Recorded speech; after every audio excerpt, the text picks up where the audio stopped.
E aí, pessoal, bom dia, né? Eu queria dizer que estou com saudades de vocês. Queria dizer que eu espero do fundo do meu coração, com fé em Deus, que vocês estejam bem, que vocês estejam protegidos, que vocês estejam respeitando esse período de quarentena, que vocês realmente tenham colocado a mão na consciência no sentido de quanto isso é importante, esse isolamento social.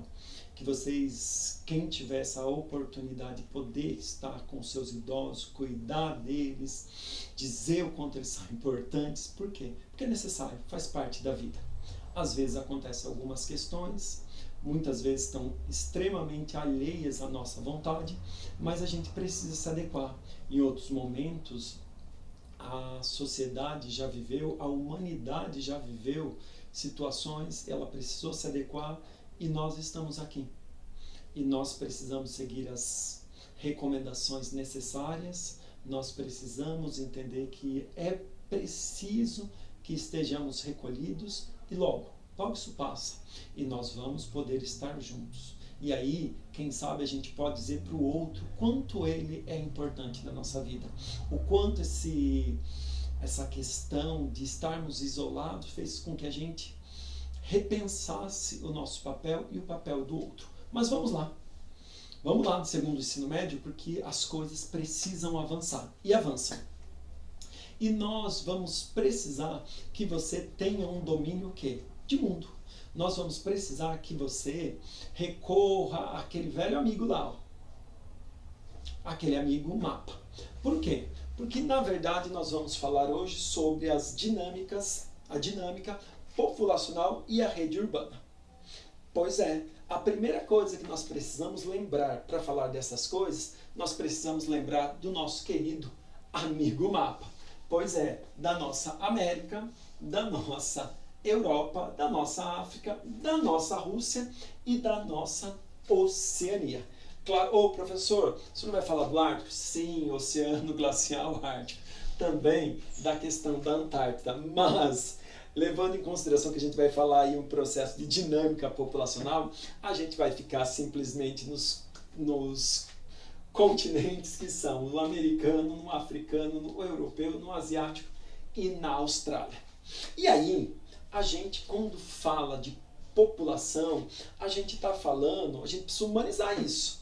E quando a gente humaniza isso, a gente precisa lembrar que são pessoas que, a princípio, são pessoas que têm a sua cultura, se expressa, tem as suas manifestações artísticas, suas manifestações religiosas. Elas produzem, sim, elas produzem. E ao produzir, elas expressam o quê? O seu valor quanto aquilo que elas têm de melhor. E deixam para a sociedade aí aquilo que nós conhecemos como cultura. Mas, enfim, essa grande população, ela está fragmentada. Está fragmentada em muitos povos. E aí a gente precisa voltar um pouquinho para que a gente possa entender como se dão essas questões. E aí a gente vai começar primeiro pelo continente americano. E aí a gente vai fazer uma divisão básica que é só para relembrar porque vocês são experts e vocês conhecem. Vamos lá. Ao continente americano, nós temos o quê? Nós podemos fazer uma divisão físico-geográfica, nós podemos dividir em 3, sendo ele América do Norte, América Central e América do Sul. Vamos lembrar que quando eu falo de América do Norte, eu estou falando, na verdade, de 3 países. Canadá, Estados Unidos e México. Sim, México. Apesar dele ser um país latino-americano, se eu fizer a divisão físico-geográfica, o México está na América do Norte. Então, América do Norte, Estados Unidos, Canadá e México. Na América Central, eu tenho esse istmo. Isso, parece uma tripinha, né? Isso, ali mesmo. É aquele local onde parece, a gente olha ali no mapa, faz o quê? É o lugar que está grudando, está anexando, está juntando 2 partes, América do Norte e América do Sul. Essa questão da América Central, nós chamamos ele de istmo. Isso mesmo, ali onde tem o quê? O Canal do Panamá. Isso, ali é onde a gente pode fazer essa travessia do quê? Do Oceano Atlântico para o Oceano Pacífico, ou do Oceano Pacífico para o Oceano Atlântico. E nós temos depois, nós temos aqui a América do Sul, aonde está o quê? O nosso querido e amado Brasil. Beleza. Então a primeira coisa que fica bem claro para a gente é essa questão da divisão físico-geográfica. E agora nós vamos fazer o seguinte, nós vamos dividir esse continente, só que agora nós vamos pensar no seguinte, nós vamos falar nele de uma maneira de colonização, nós vamos pensar lá na colonização e nós vamos pensar na questão dos idiomas. Então vamos lá. Então nós vamos fazer o seguinte, nós vamos pegar o Canadá e os Estados Unidos e nós vamos dizer o quê? Isso pertence à América anglo-saxônica. Por quê? Porque foram colonizados por quem? Pelos ingleses. E nós vamos fazer o seguinte, nós vamos do México, que é lá na América do Norte, do México ao sul, nós vamos chamar de América Latina. Latina por quê? Porque os países que fizeram a sua colonização nesses países, de uma maneira geral, eles têm no seu idioma base no latim. Então, latim, esse mesmo, lá do Império Romano. Então, os países ibéricos, principalmente Portugal e Espanha, eles têm o idioma deriva do quê? Do latim. Então, por derivar do latim, nós dizemos o quê? América Latina. Claro, você vai dizer o seguinte, ah, professor, mas ali, na questão do Canadá, eu me lembro, eu ouvi em algum momento uma região de Quebec que tem um francês. E você não está errado, não. Tem sim, tem um francês lá. Mas, de uma maneira geral, nós temos uma colonização inglesa. Então, nós vamos separar dessas duas da seguinte maneira. Para a questão de cultural, na questão de colonização. Vamos ficar com América anglo-saxônica e com América Latina. Tudo bem, já que a gente esclareceu essas questões em físico-geográfica norte, central e sul e para colonização idiomas América Latina e anglo-saxônica, nós precisamos lembrar um pouco de quem faz parte dessa população que está aonde? Aí na América. E aí nós vamos lembrar de algumas coisas. A primeira delas é que nós temos uma população aqui indígena. E essa população dada como indígena, na verdade, a gente chamou o índio de índio por um erro geográfico. Porque no período das grandes navegações, acreditava-se que ao fazer essa circunnavegação eu poderia sair da região lá da Europa para chegar ao Oriente, eu vou fazer o quê? Eu vou pelo Ocidente. E aí, ao fazer a circunnavegação, eu chegaria nas Índias. Só que eles não chegaram nas Índias, eles chegaram naquilo que eles chamaram de Novo Mundo. E ao chegar no Novo Mundo, eles chamaram o quê? O nativo que estava aqui de índio. Porque índio era a denominação que era dada para quem morava no extremo da Índia. Com isso, nós passamos a chamar o quê? Aquele nativo de índio. Obviamente que, quando chamaram, se referiram ao índio como índio, ele deve ter perguntado, está falando com quem? Porque ele sabia que ele podia ser um Guarani, ele sabia que ele podia ser um Tupi, um Tupinambá, ele sabia que podia ser um Cariri, ou seja, era uma região cultural grandiosa. Nós tínhamos aí uma grande população dada, que nós chamamos aí de indígenas, na América toda. Já tínhamos uma população. A única questão é que nós não os chamávamos de indígena e eles também não se reconheciam como indígenas. Eles sabiam necessariamente a qual povo pertenciam. Aliás, quando nós vamos falando de regiões culturais nessa questão geográfica, nós lembramos o quê? Que lá na América do Norte, lá no México, nós tivemos o quê? Os astecas, sim, sim. Os astecas, aquele povo que tinha aquela capital maravilhosa chamada Tenochtitlan. Eu acho que de repente vale a pena para que você possa quebrar um pouco dessa questão e verificar como é que esse povo asteca, eles tinham já uma questão tecnológica, olha só como eles vão mexer e necessariamente, porque quando eu falo de indígenas, eu taxo todo mundo como indígena, normalmente a visão cristalizada que eu tenho é que vão estar apenas com arcos e flechas e vão morar em ocas. E aí a gente percebe o quê? Que nós temos o quê? Grupos populacionais aqui que já moram o quê? Em cidades. E que necessariamente não usam a palha e também não usam cipó, mas que na verdade tem construções aí com pedra, realmente cidades edificadas que nós temos até os dias de hoje. Porém, nós tínhamos os astecas. Aqui na América Central, principalmente onde eu tenho Guatemala e Belize, ali estavam os maias. Sim, os maias.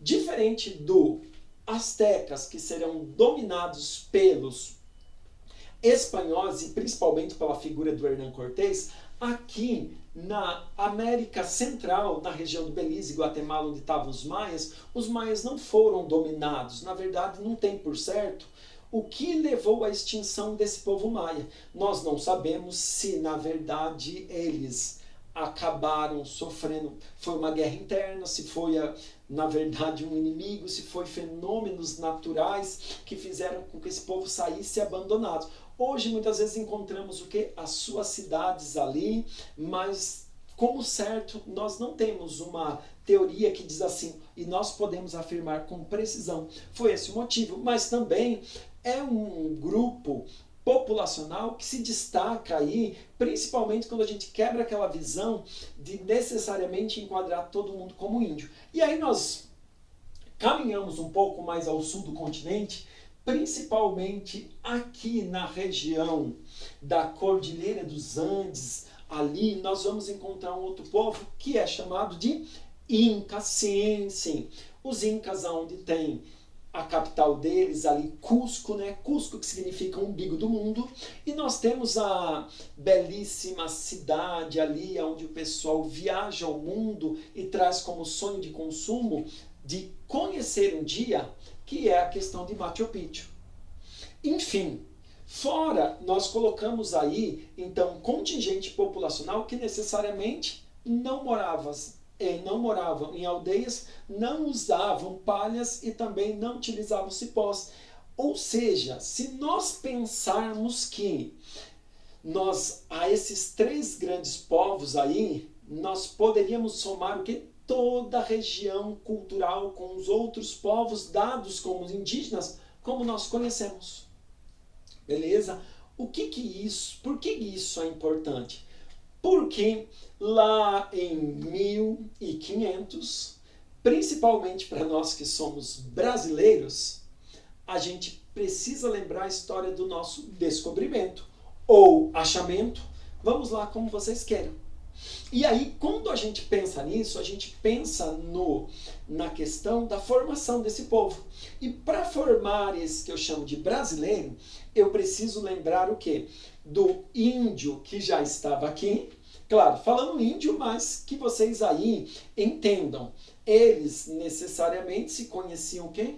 Como o povo que se pertencia. Mas nós colocamos o quê? Essa nomenclatura índio, como essa palavra conseguisse o quê? Encaixar de cima para baixo, de norte a sul do continente americano. Mas vamos lá. Então nós tínhamos os indígenas e depois nós vamos ter o quê? A presença dos europeus. Nesse caso, esse europeu a princípio português e depois esse europeu também espanhol. Mas não bastasse essas duas figuras, esses dois povos, mais tarde um pouquinho nós vamos fazer o quê? Trazer para cá os negros africanos. Então, da mistura de índios, europeus e africanos é que nós vamos ter aquilo que nós chamamos de Brasil. Claro, se você pensar nos outros povos, e aí eu vou lá para a América anglo-saxônica, como nós tínhamos conversado, você vai lembrar aqui que vieram para cá outros povos, que nesse caso são os ingleses, e que também são o quê? Os franceses. Ora, então só foi português e espanhol que vieram para essa região do Brasil? Claro que não, gente. Nós tivemos a invasão antártica, então tivemos franceses. Nós também tivemos a história de um nordeste holandês. Mas, de uma maneira geral, nós temos a nossa história mais ligada a portugueses e espanhóis. Mas, de qualquer maneira, são esses povos que ajudam a montar. Acontece que há uma diferenciação na América quando eu penso que aqueles povos que estiveram presentes numa colonização que foi de exploração e aqueles povos que estiveram presentes numa colonização de permanência. Eles vieram para se fixar. Eles ficaram. E se ficaram, então eu digo colônia de povoamento. E isso dá uma diferença fantástica. Uma coisa que eu preciso lembrar a todo mundo. Se os ingleses tivessem colonizado o Brasil seria um país melhor? O Brasil seria um país de primeiro mundo? Obviamente que essa pergunta toda não responde. Porque o que responde é o seguinte: será que eles viriam aqui para fazer uma colonização de povoamento, para permanecer, ou será que eles viriam aqui para explorar? Porque se fosse para explorar, não tem diferença ser português, não tem diferença se for ingleses, não tem. A questão na colonização e que dá um resultado nos dias de hoje é a gente pensar nessa colonização, se era de povoamento ou se era uma colonização de exploração. Então, se os ingleses viessem para explorar, não teríamos uma melhor sorte. Se os portugueses tivessem vindo aqui para permanecer, para que tivesse cultivado essa terra, para ficar aqui, para ter realmente um processo de colonização, mas para que eles se perpetuassem nessa terra de maneira a produzir, nós seríamos um outro país. Então, as primeiras questões é essa: pensar em povoamento ou pensar em exploração. Acontece que nós temos aí a questão dos Estados Unidos. E nós percebemos que ali pelo século já XVI, então nós tivemos um grupo que fugiu da Inglaterra por perseguição religiosa e se fixou ali pelo leste. Isso, ali no leste mesmo. Ali nas colônias, aonde serão as 13 colônias, e essas 13 colônias, elas ficam ali no Oceano Atlântico. Acontece que com o passar do tempo, essas foi passando no século XVI, XVII, XVIII, ali no século XVIII, você lembra muito bem das ideias iluministas, e ali no processo iluminista a gente viu o quê? A gente viu a busca por independência dessas 13 colônias. E dessas 13 colônias, então, vai se formar posteriormente aquilo que nós chamamos de Estados Unidos da América. Só que a gente precisa lembrar alguma coisa. Então, começa como? Apenas em 13 colônias. 13 colônias aonde? A leste. Porém, o processo vai continuar, nós vamos verificar que vai chegar muitas pessoas. Da onde? Lá da Inglaterra. E vem um fluxo imenso de pessoas, e essas pessoas, esses colonos, eles vão ter uma dimensão de duas questões que nós precisamos entender. Uma é a questão do destino manifesto. Destino manifesto, Deus manifestou o direito de possuirmos as terras do oeste. Então, quando eu falo faroeste, eu estou dizendo que eu vou sair do leste e vou para o oeste. Então, hoje é muito tranquilo eu olhar o mapa dos Estados Unidos, olhar lá na América do Norte e ver o território norte-americano ali sendo o quê? Banhado pelo Oceano Atlântico a leste e pelo Pacífico a oeste. Mas isso eu não posso fazer sem eu entender essa questão do destino manifesto. então essa primícia, essa questão desse pensamento, que em parte também vai a questão religiosa nela. Porque diz o quê? Deus manifestou o direito de possuirmos as terras do oeste. Outra questão também para a gente entender isso é a doutrina de James Monroe, que dizia o quê?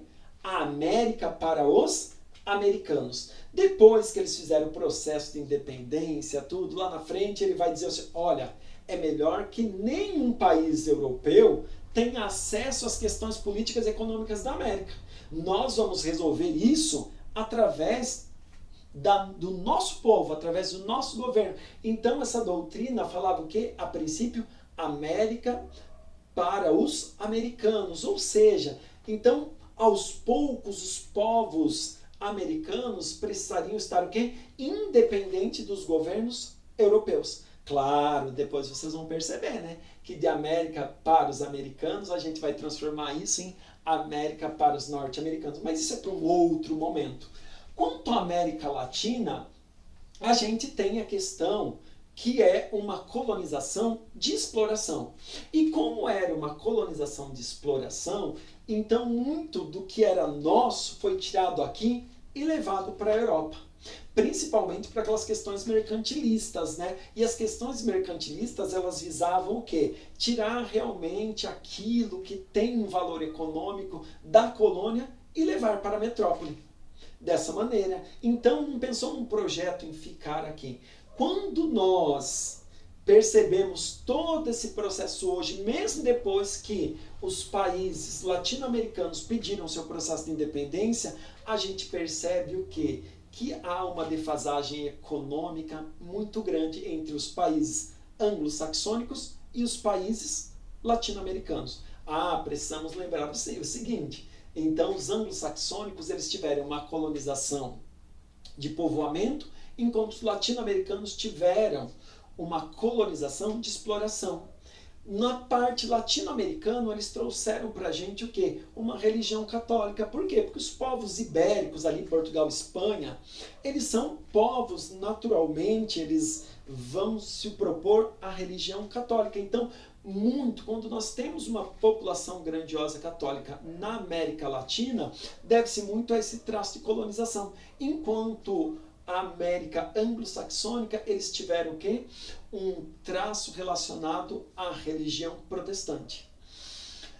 Eis que, quando nós falamos hoje a respeito dessas questões, e nós vemos que essa população, ela tem uma diferença tremenda. Ela tem uma diferença tremenda. Por quê? Porque eu percebo que as condições de vida lá na América anglo-saxônica são condições muito melhores. A gente tem um aspecto de DH nessa questão de saúde, educação, mas da renda mesmo. Então eles têm isso muito melhor, um investimento. E todo país que se preze, quando precisa dar um desenvolvimento à sua nação, precisa necessariamente passar por saúde, educação e principalmente esse povo precisa efetivar renda. Só que a partir do momento em que nós olhamos para a América, nós verificamos o que? Na América anglo-saxônica, muitas vezes uma macrocefalia urbana. Ou seja, nós vemos o que? Cidades, as nossas grandes cidades, elas não estão preparadas.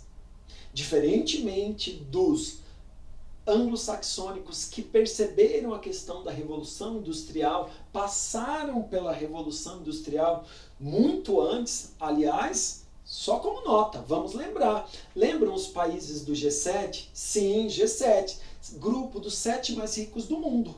E nós temos lá no G7 2 anglo-saxônicos. Ou seja, nós temos Estados Unidos e Canadá. Lembrando a lista toda, nós precisamos, além de Estados Unidos e Canadá, nós lembramos que tem o Japão, mas nós lembramos ainda que tem 3 europeus. Inglaterra, nós temos a França, nós temos a Itália e nós temos a Alemanha.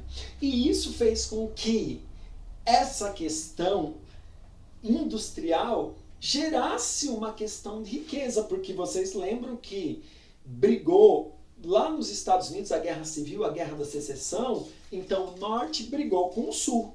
Quando o norte brigou com o sul, o norte queria o quê? Industrializar. A mão de obra seria livre, enquanto os estados do sul, a mão de obra era agrária e a questão era aí uma mão de obra escrava. Por fim, nós sabemos o final da Guerra da Secessão, o norte ganhou e aí ele consegue tornar essa possibilidade de um estado, de uma nação industrial. Em contrapartida, enquanto eles já estavam pensando na industrialização, que eram os caminhos do mundo, nós, numa América latino-americana, estávamos fazendo o quê? Agricultura. E isso dá uma questão que depois, economicamente, socialmente, nós vamos verificar o quê? Que são povos hoje que estão correndo atrás, mas esse desenvolvimento está muito aquém do que realmente são os povos anglo-saxônicos.